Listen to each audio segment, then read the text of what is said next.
porque nos vamos acercando al final de los tiempos. Mientras más cerca estamos de la venida de Jesucristo, vamos a tener más luz. Dice la Biblia, el camino del justo es como la aurora, que va en aumento hasta que el día es perfecto. Tú te levantas en la mañana y ves cómo comienza a amanecer, hasta que resplandecientemente el sol ocupa casi todo el cielo.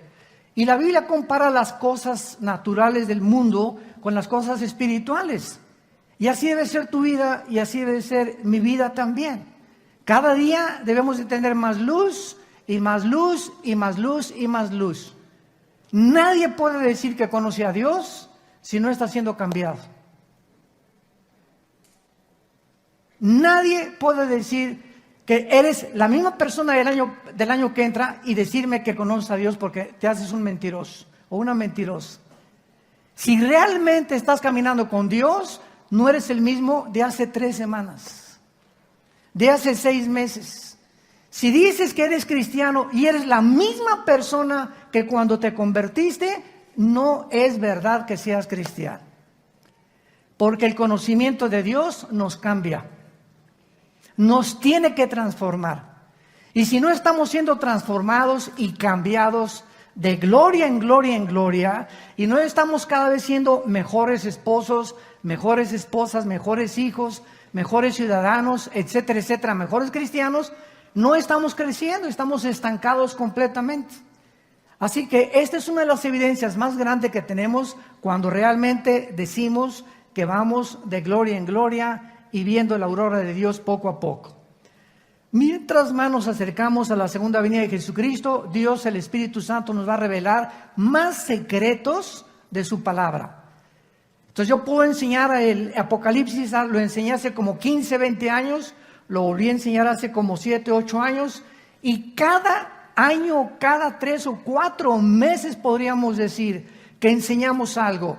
Y seguimos creciendo en el conocimiento de Dios. Enseñamos cosas que creíamos que veíamos hace 6 meses y las comenzamos a ver ahorita.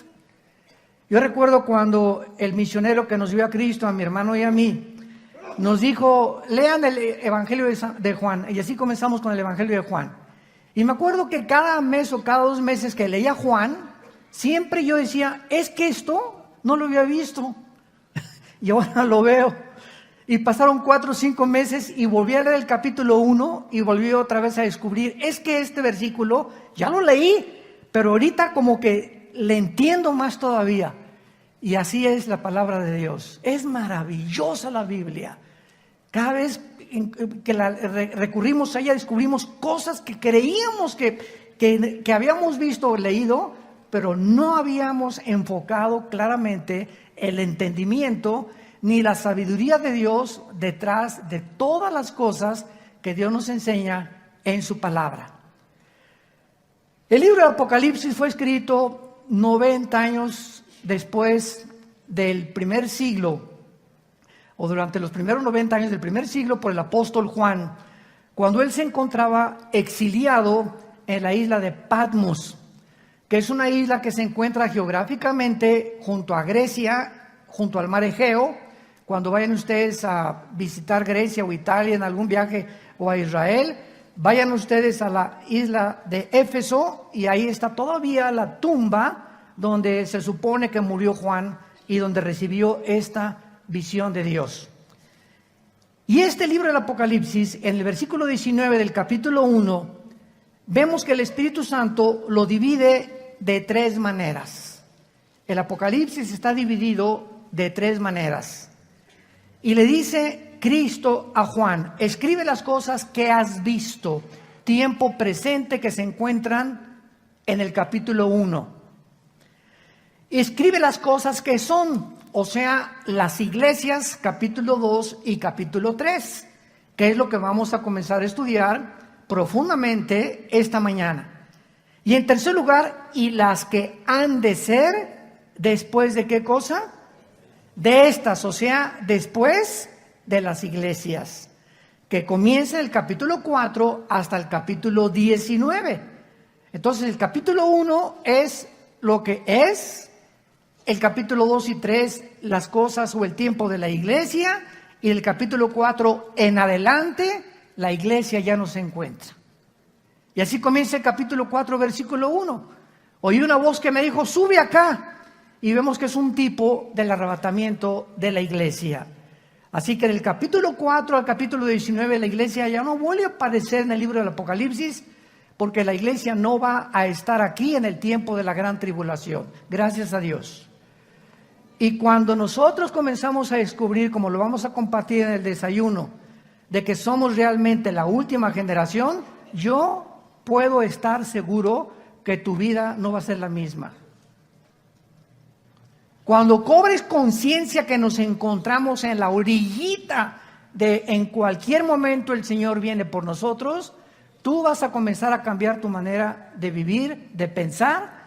Vas a tener que arreglar las cosas que tienes que arreglar lo más rápido posible para que seas digno de ser arrebatado. Y no creas que cuando oigas que millones de personas desaparecieron en el mundo, te quedes aquí y tu esposa ya no está aquí, o tu esposo, o tus papás, o tus hijos. Llegas a la iglesia y aquí ni pastores, ni casi no hay nadie de gente, y digas, fue verdad, ¿qué harías? ¿Qué harías? ¿Caerías llorando en el suelo aquí en medio de un pasillo en la iglesia a la que tú pertenezcas, jalándote los pelos y diciendo, Dios mío, pero ¿por qué no tomé en serio a Dios? ¿Por qué no realmente hice caso de las cosas que oí cada domingo o entre semana en los estudios bíblicos? ¿Por qué yo no pude realmente entender que con Dios no se juega? Y que estamos en tiempos en que Dios nos está con este libro anunciando, vengo pronto por ustedes. En el capítulo 2 ya se describen 7 iglesias. El número 7 en la Biblia es un número que se usa para la perfección, para lo que está completo. Porque en la Biblia hay lo que se llama la gematría. La numerología se puede confundir con la famosa cábala, porque hay, ¿verdad? Como dicen, el número 13 es un número de mala suerte y en hoteles no hay el número 13. O pasar debajo de una escalera es mala suerte, o encontrarte un gato negro es mala suerte, que son supersticiones y que son cosas que no tienen nada que ver con el cristianismo y que tenemos que desechar de nuestra vida. Yo en una escalera paso por debajo y ¿qué le digo a la escalera? ¿Y qué pasé bajo de ti y qué? Por el amor de Dios. Un gato negro, lo asusto yo al gato negro. Entonces, pero en la Biblia hay lo que se llama la gematría, porque el idioma hebreo y el lenguaje griego, que fueron los dos lenguajes, con la excepción del libro de Daniel, del capítulo 2 al capítulo 7 de Daniel, fue escrito en arameo. Es la única excepción en toda la Biblia. Pero todo el Antiguo Testamento fue escrito en hebreo y en griego el Nuevo Testamento. Entonces, el lenguaje hebreo tiene en cada letra un símbolo numérico. Por ejemplo, cuando venimos al lenguaje de griego, sabemos que la B es el 5, la X el 10, 2X 20, una X un palito y una X 19. ¿De dónde salían esos símbolos que le llamamos romanos?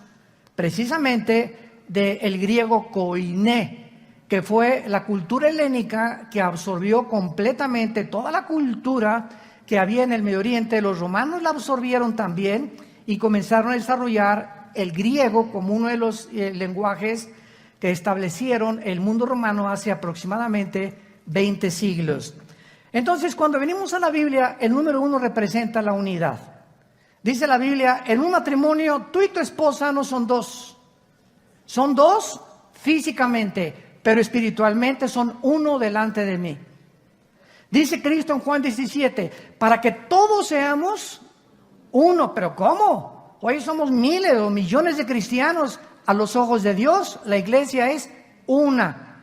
Visiblemente somos muchas, pero una es la iglesia universal.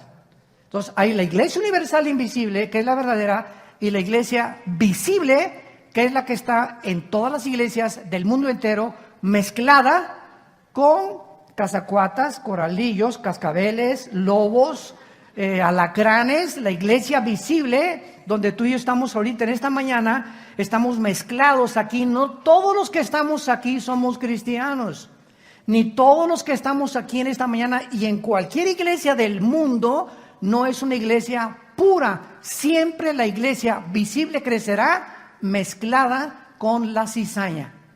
Siempre habrá cizaña en medio de nosotros. Pero la iglesia universal, la que es una delante de Dios, fue la que fue bautizada con el Espíritu Santo en el cuerpo de Cristo, al cual pertenecemos cuando nos identificamos con Él y le recibimos como Señor y como Salvador. El número 2 en la Biblia representa el testimonio. Cristo mandaba de 2 en 2 a sus discípulos a testificar. Y esto era para protegerse.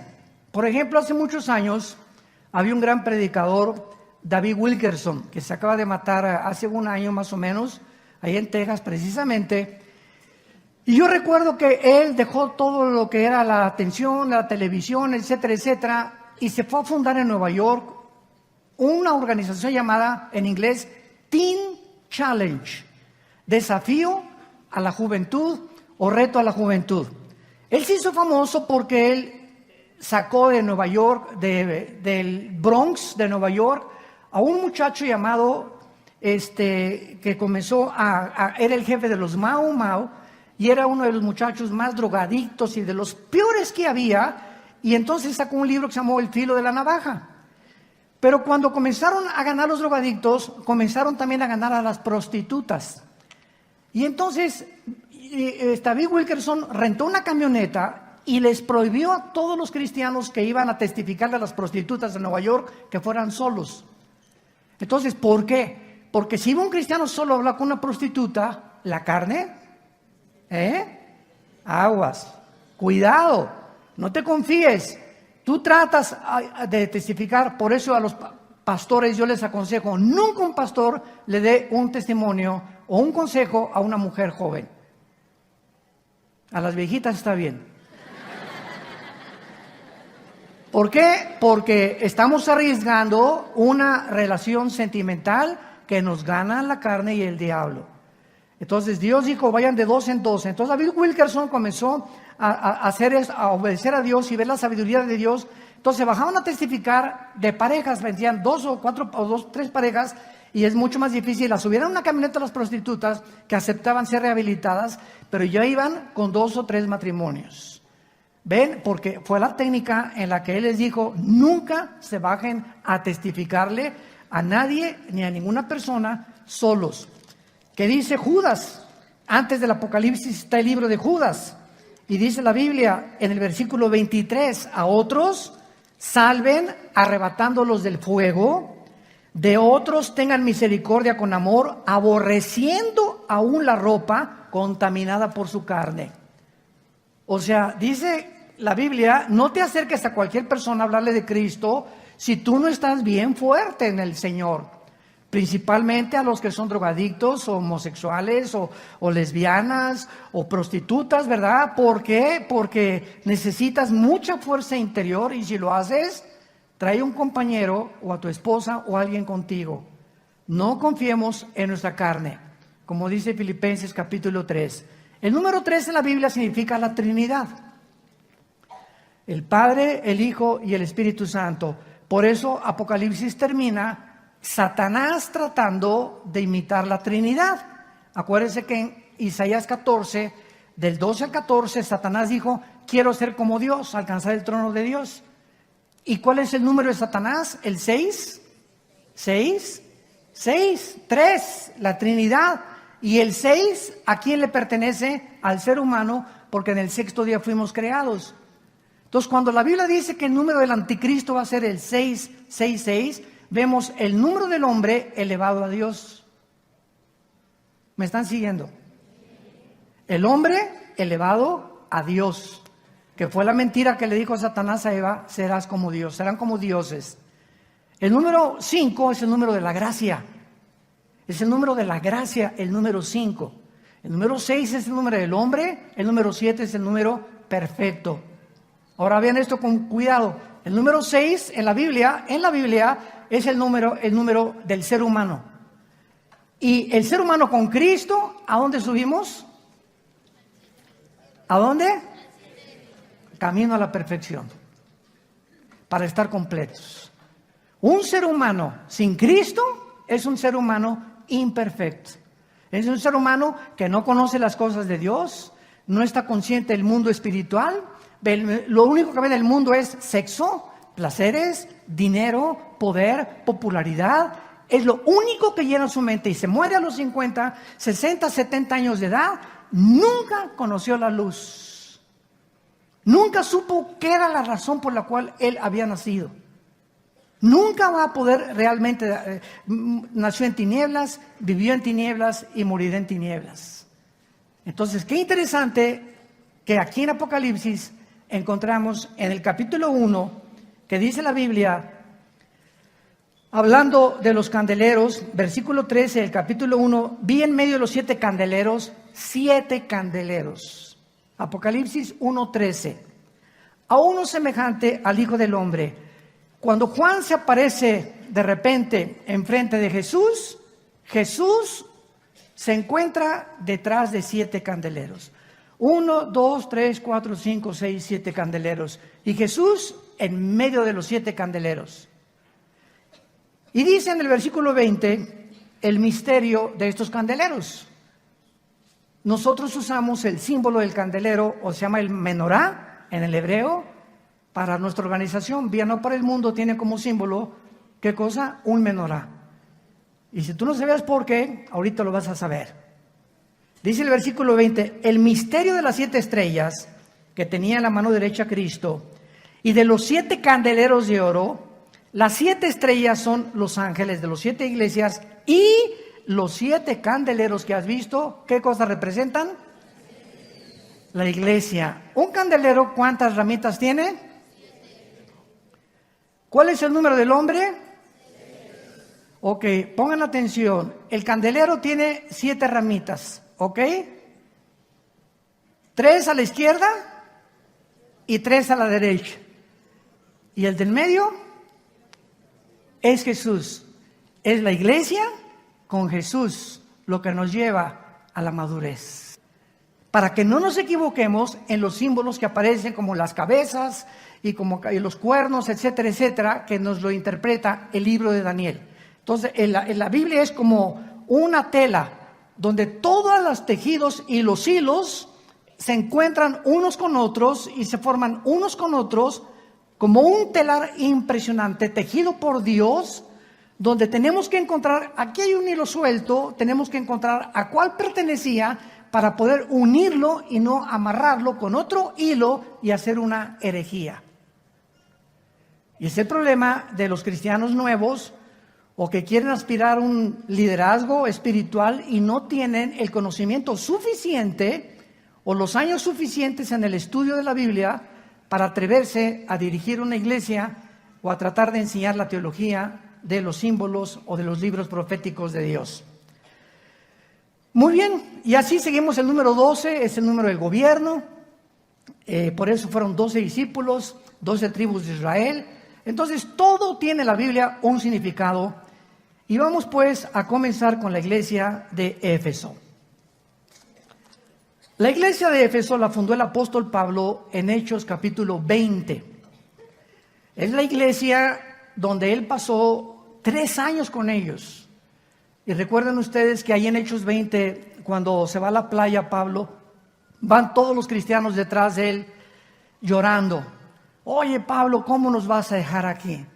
Y entonces Pablo les da los últimos consejos a esta iglesia y les dice, cuando yo me vaya van a entrar a la iglesia lobos, no conejitos ni venaditos. Van a entrar lobos a la iglesia, sí, abran los oídos. Por lo tanto, les dice a los líderes, a ustedes los responsabilizo de todas estas ovejas para que cuiden la sana doctrina. Y los encomiendo, dice Pablo, la única forma en la que los cristianos pueden protegerse de las falsas doctrinas, los encomiendo a la palabra de la gracia, la cual es poderosa para darles herencia con todos los santificados. Entonces, la única forma de protegernos en el tiempo que estamos ahorita viviendo el cúmulo de herejías que están en el internet, en YouTube. Cada semana a nosotros me hablan y me dicen: oye, Armando, apareció un nuevo sitio con tu nombre pidiendo dinero. Virgen de la Macarena.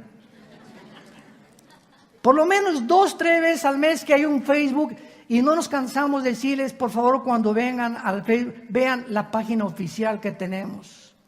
Pero no se imaginan la cantidad de piratería que existe. Esta es una semana, encontramos un Facebook que están pidiendo en mi nombre dinero, imagínense nada más. Y ahí van los cristianos y mandan sus ofrendas y se las estás mandando, ¿verdad? Ya sabes a quién, a los hijos de Moloco. Bueno, entonces esto es importante como tener como una base para poder comenzar a entender la iglesia de Éfeso. La iglesia de Éfeso se fue Pablo y después quedó Timoteo al frente de esta iglesia de Éfeso.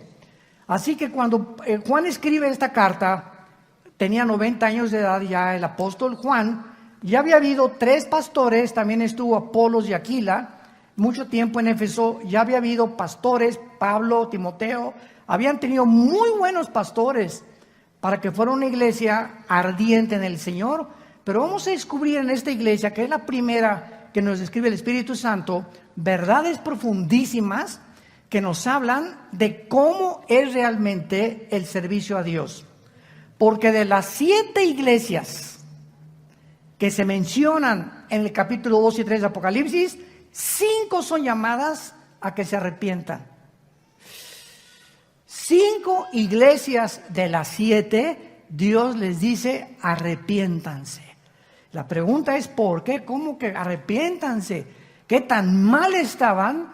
Es un símbolo profético que el Espíritu Santo nos muestra, como dijo Jesucristo: cuando venga el Hijo del Hombre, ¿hallará fe? ¿Cómo es la condición de la iglesia cuando venga Jesucristo? Exactamente como lo vamos a ver en la última iglesia, que es la de Laodicea, que es la iglesia mundana, herética y llena de barbaridades. Escribe el ángel en la iglesia de Éfeso, capítulo 2 de Apocalipsis, versículo 1. El que tiene las 7 estrellas en su diestra, el que anda en medio de los 7 candeleros, dice esto. Vamos a comenzar rápidamente. Cuando hablamos que la carta se les manda a ángeles, no son a ángeles espirituales. Porque, ¿cómo lo sabemos que este ángel no es un ángel, sino es un líder de la iglesia? Vamos a ver algunos pasajes. Por ejemplo, rápidamente, Mateo capítulo 1, versículo 10.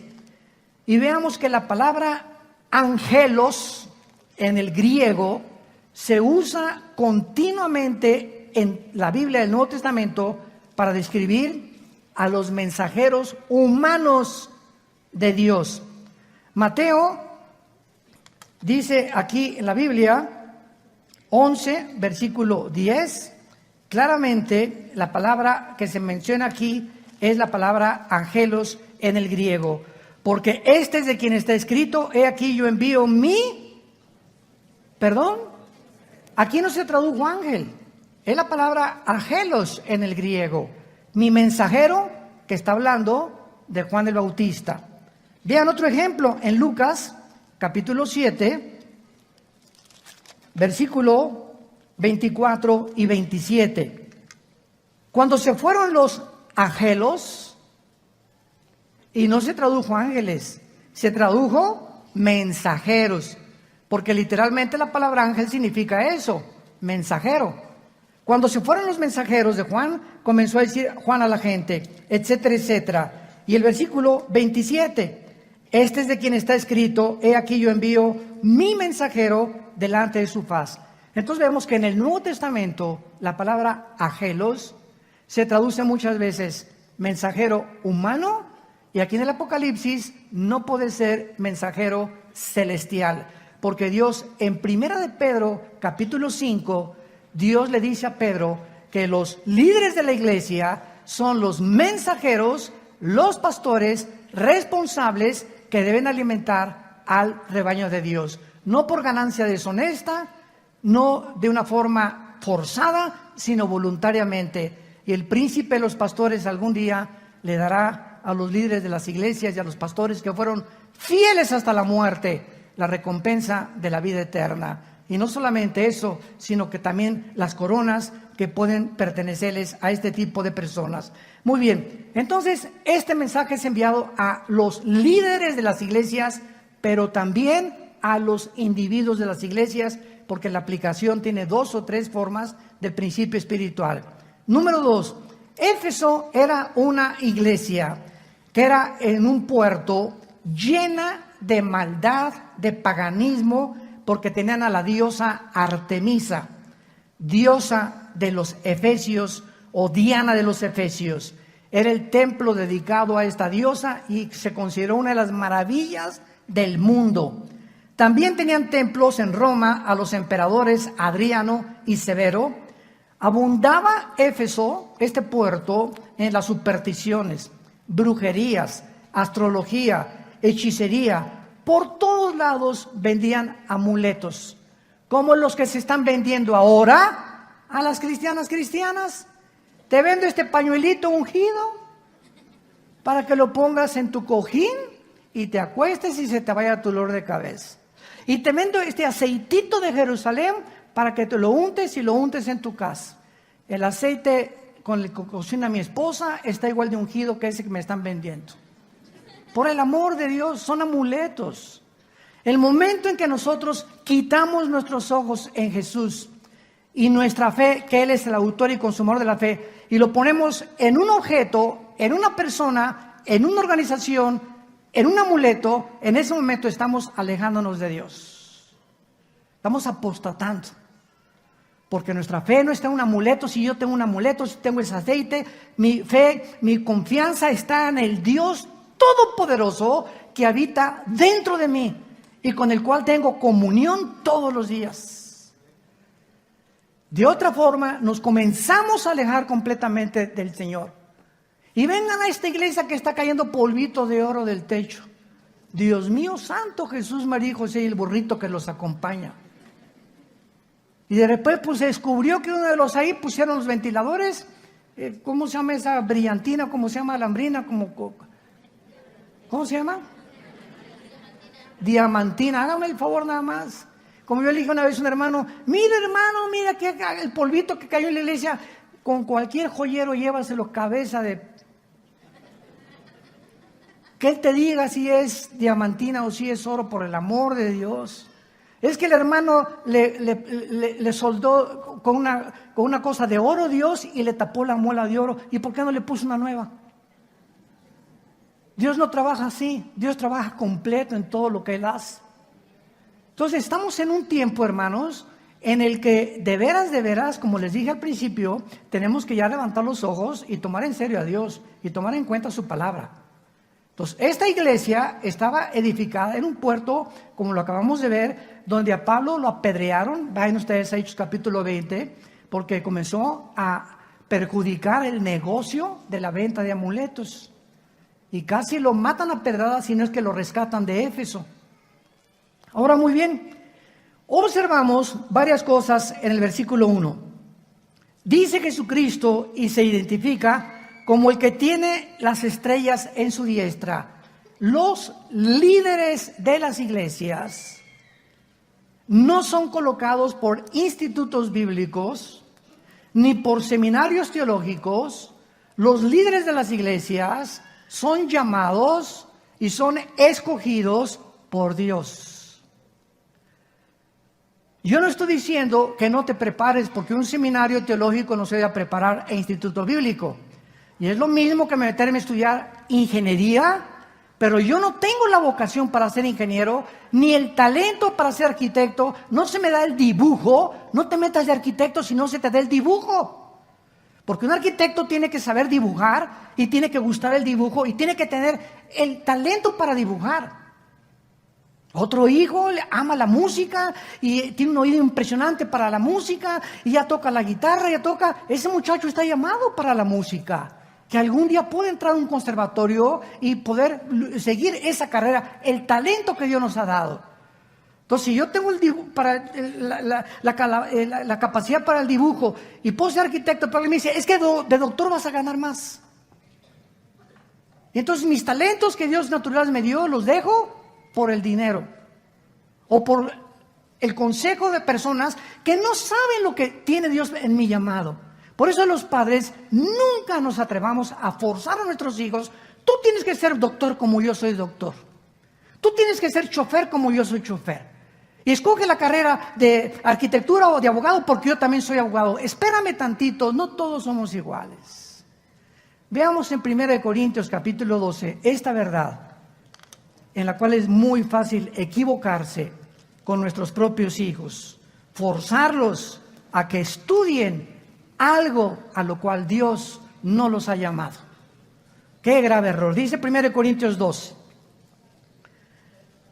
versículo 8. Porque a o sea, vamos a ponerle a Pancho, le es dada por el Espíritu palabra de sabiduría. A otro, o sea, a Carlos, palabra de conocimiento de ciencia según el mismo Espíritu. A otro, vamos a ponerle Bernabé, le fue dado por el mismo Espíritu. A otro, a Cipriano, dones sanidades.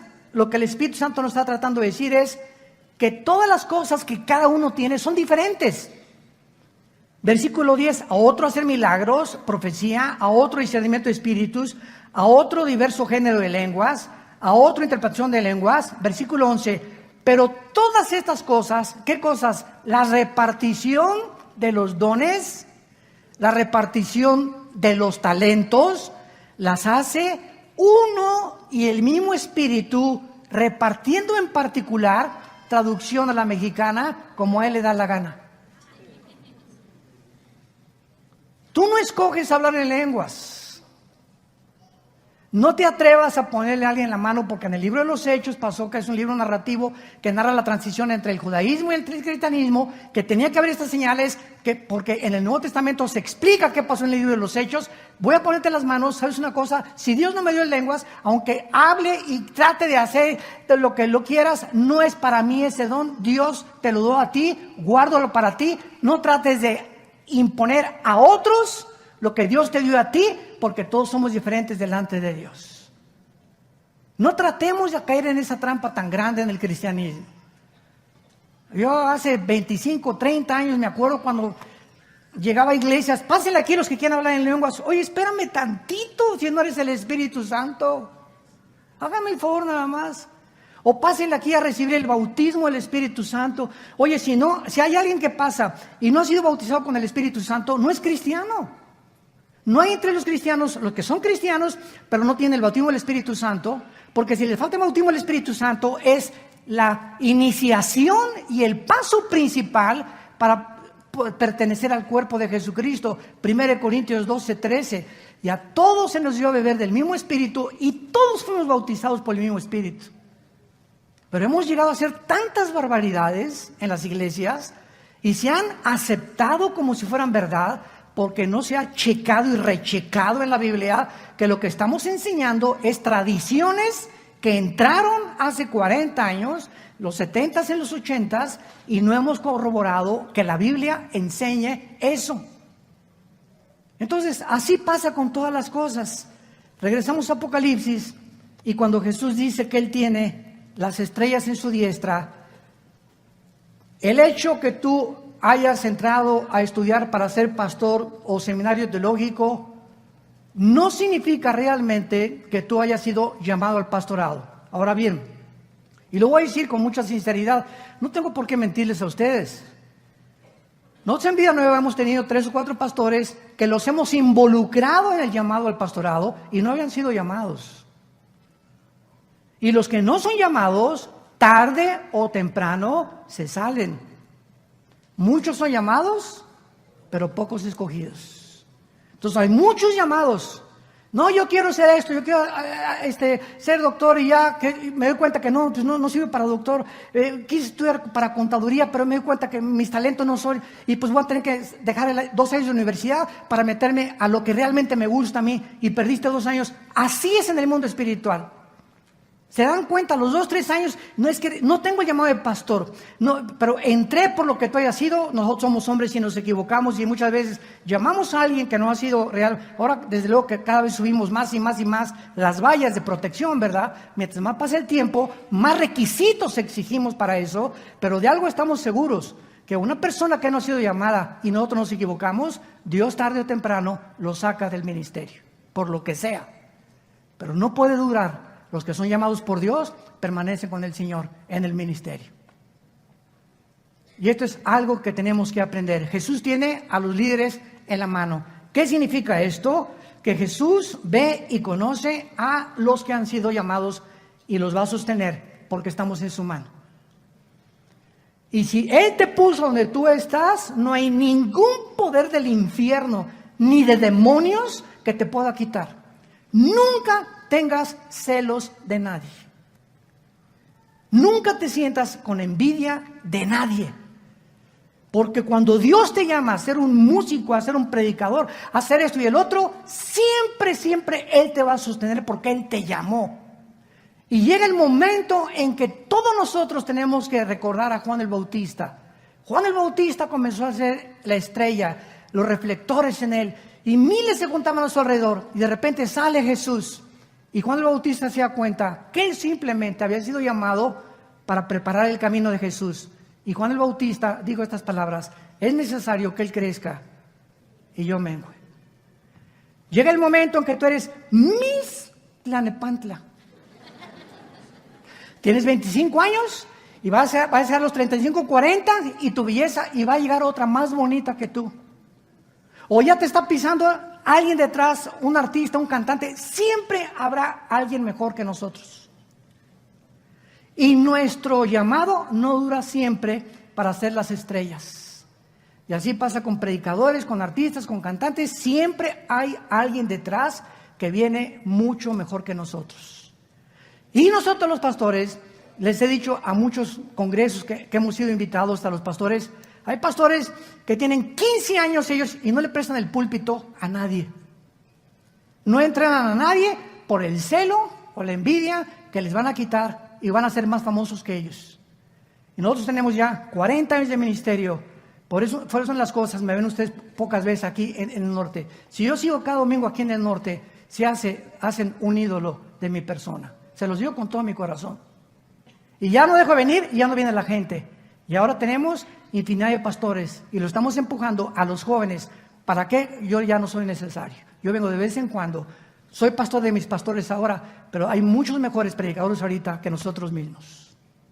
Y tenemos que dejarles el lugar a ellos, porque vienen con más fuerza, con más energía, con más poder, con más visión muchas veces que nosotros mismos, que ya tenemos mucho tiempo en el ministerio. Aunque la sabiduría se las podemos impartir a ellos desde luego.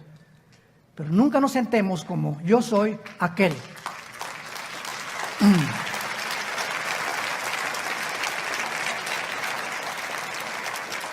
Estamos para empujar a los jóvenes, para promover a los jóvenes, para empujarlos. Súbete, tú puedes. Y cada vez nosotros irnos menos y menos y menos y menos, si queremos seguir a Jesús. Y en segundo lugar, ¿verdad? Esto que hablamos, Jesús, cuando dice yo tengo las 7 estrellas, Él nos está diciendo que Él no tiene preferencia por ninguna denominación, porque no hay barreras en el cuerpo de Cristo. En el cristianismo hay nazarenos, presbiterianos, bautistas, pentecostales, carismáticos. Cuando nos preguntan, ¿y ustedes qué denominación son en Vida Nueva? No tenemos ninguna denominación, somos una organización cristiana evangélica, porque la palabra evangélica se adoptó desde 1940-45 en Suiza, cuando se hizo la votación para determinar quiénes eran los cristianos evangélicos, a diferencia de los mormones, a diferencia de los testigos de Jehová, a diferencia de los adventistas, que ya no forman parte del cristianismo, sino de grupos sectarios. ¿Por qué se llaman sectarios? Porque estos grupos que acabo de mencionar no creen que Jesús es Dios, creen que la salvación es por las obras, los cuales los hace inmediatamente apartados del evangelio puro de la gracia de Jesucristo en el Libro de Gálatas 1, capítulo 1, versículos 6 al 8. Cualquiera que predique otro evangelio que no sea este, no es el evangelio que Cristo nos enseñó. Entonces no importa si eres presbiteriano, eres mi hermano, nazareno eres mi hermano, amistad cristiana eres mi hermano, bautista eres mi hermano. Pues los bautistas le ponen más énfasis a alguna cosa, al evangelismo. Los presbiterianos tienen la iglesia, la teología de la reforma. ¿Qué significa esto? Que ellos creen que Israel ya no forma parte del plan de Dios. Los dispensacionalismo al cual nosotros pertenecemos, es la teología que enseña que Israel, Dios no ha acabado con ellos, que viene otra vez en la tribulación a terminar el plan con ellos y la semana 70 de Daniel. Los pentecostales le ponen énfasis increíble a las lenguas, ¿verdad? Y se tiran al suelo y lloran, etcétera, etcétera. Cada quien en la forma en la que se expresan en la alabanza, otros gritan, otros se jalan los pelos, otros comienzan a temblar así como alambres eléctricos. Hay muchas formas de expresarnos de unas cosas, pero lo que no hay que olvidar es que todos ellos son nuestros hermanos. Nunca hablar ni creernos nosotros superiores a nadie, porque no lo somos. Estamos en Cristo. Entonces, mi hermano pentecostal los amo y me invitan a predicar y no me meto mucho en lo que ellos no quieren que yo predique. Voy con el bautista, ¿verdad? Con el presbiteriano y somos hermanos, ante todo el amor. Tú puedes ser un gran teólogo y ser un fariseo, porque cuando hay un conocimiento sin amor, envanece. El amor edifica. Y Dios anhela que seamos uno. No importa el nombre que tengamos, mientras creamos que la salvación es por la gracia y no por las obras, por la sangre de Cristo que Él resucitó, que viene pronto, eres mi hermano. El título que tú te pongas en la botella no me importa. Dios ve el contenido de la botella, no la etiqueta. Así que cuando venga Cristo no va a decir, los tatuados a un lado, los que no se tatuaron, vénganse conmigo. Si dice bautista, no te los vais a llevar, ¿eh? Presbiteriano no, eso es peor. No, cuando venga Cristo no va a haber ningún título, va a venir por lo que tenemos dentro, el Espíritu Santo. Y si tienes al Espíritu Santo, llámate como te llames, eres mi hermano en Cristo, te necesito, tú me necesitas a mí y necesitamos caminar juntos de la mano, siempre prevaleciendo el amor, el compañerismo y la fidelidad de unos con otros, para que seamos llamados hijos e hijas del Dios Altísimo. Amén. A continuación vemos también lo más importante de este mensaje. Versículo 2, yo conozco tus obras. O sea, Jesús conoce desde hoy en la mañana cuántos cafés te tomaste, qué música escuchaste, qué hiciste después de lavarte los dientes. Nos conoce, lee el Salmo 139, pero como haz de cuenta que estamos monitoreados las 24 horas, Dios sabe todo lo que pensamos, dijimos e hacemos todos los días de nuestra vida. Yo conozco tus obras, y se los dice a todas las iglesias, y tu arduo trabajo y paciencia, y que no puedes soportar a los malos, y has probado a los que se dicen ser apóstoles y no lo son, y los has hallado mentirosos, y has sufrido, y has tenido paciencia, y has trabajado arduamente por amor de mi nombre, y no has desmayado. Vean todas las cosas buenas ante nuestros ojos, que Dios y Cristo reconoce. Nada de estas cosas son malas. Pero de repente Jesús les dice, todas estas cosas que hiciste son muy buenas y las reconozco. Pero ¿sabes una cosa? Las echaste a perder porque perdiste tu comunión conmigo. Tengo contra ti que has perdido tu primer amor. En otras palabras, podemos hacer todas estas cosas que acaba de mencionar Jesucristo sin que realmente tengamos una comunión con Él. Esto es increíble. ¿De qué forma tan increíble es la carne consagrada? Si vemos a los gurús allá en el Himalaya y a todos los que se rapan el pelo, nos ganan porque se aislaron, nunca van a la discoteca, nunca ven la serie de Luis Miguel en Netflix. ni del Chapo tampoco. No toman alcohol, no toman café. Si se trata de realmente jamás haber hecho nada, no tienen la oportunidad de ver a ninguna mujer tampoco, porque allá están en un convento encerrados, nos ganan a nosotros. Los mormones ni café toman, nos ganan también, ni café toman.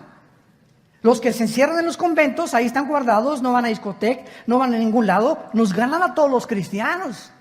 Porque si se trata de ver, cuando venga Jesús, qué obras hicimos, ellos están completamente arriba de nosotros. Sin embargo, ¿cuál es la diferencia? La diferencia está en que tú puedes hacer todas estas cosas, encerrarte en un convento, irte a los Himalayas, hacer buenas obras ya siendo cristiano en la energía de la carne y no en la energía del Espíritu. Todo esto lo hiciste como fruto tuyo porque tú lo puedes hacer. Vuelvo a repetir, es increíble la religiosidad que ya traemos nosotros en la naturaleza humana.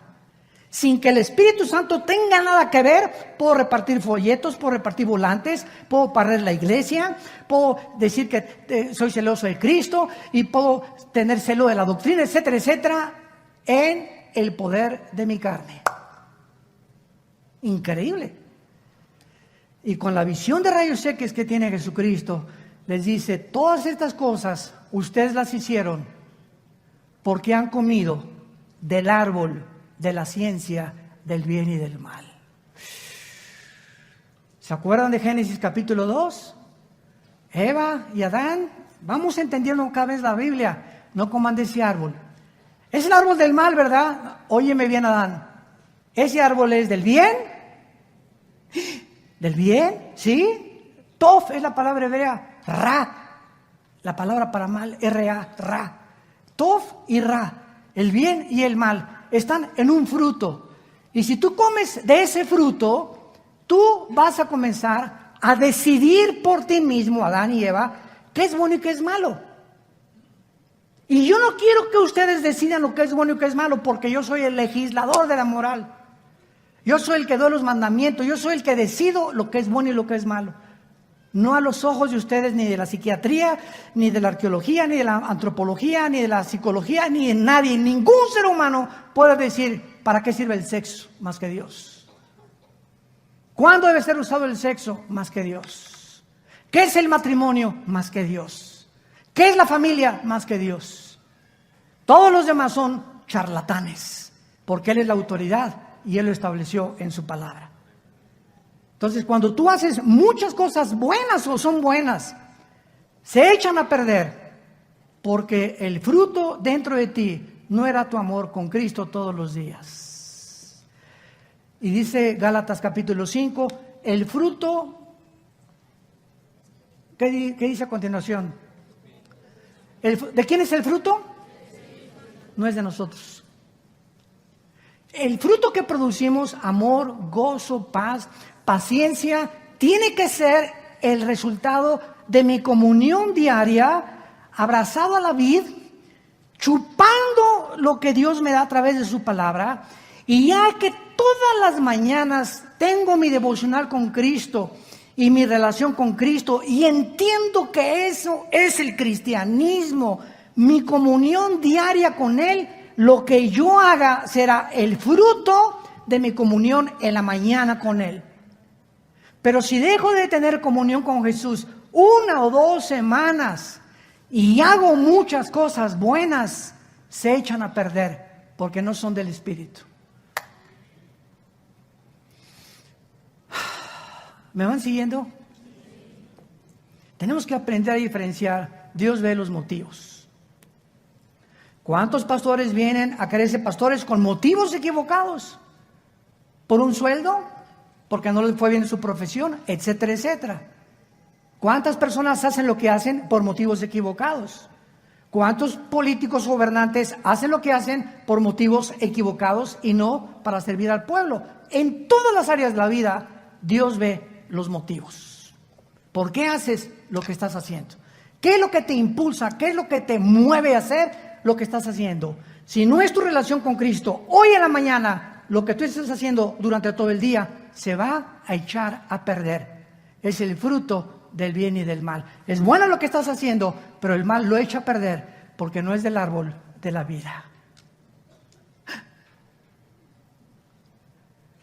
¿Sí me entienden? Le pido a Dios que me entienda. Es importantísima esta lección de la iglesia de Éfeso. Y Jesús los acusa, ¿verdad? Todas tus buenas obras, ¿verdad? Tienes que entenderlo. Y finalmente les dice Jesucristo en el versículo 3, has sufrido, has tenido arduamente por amor a mi nombre. Yo amo a Jesucristo. Yo conozco a cristianos que van a otro ejemplo, a un congreso de alabanza.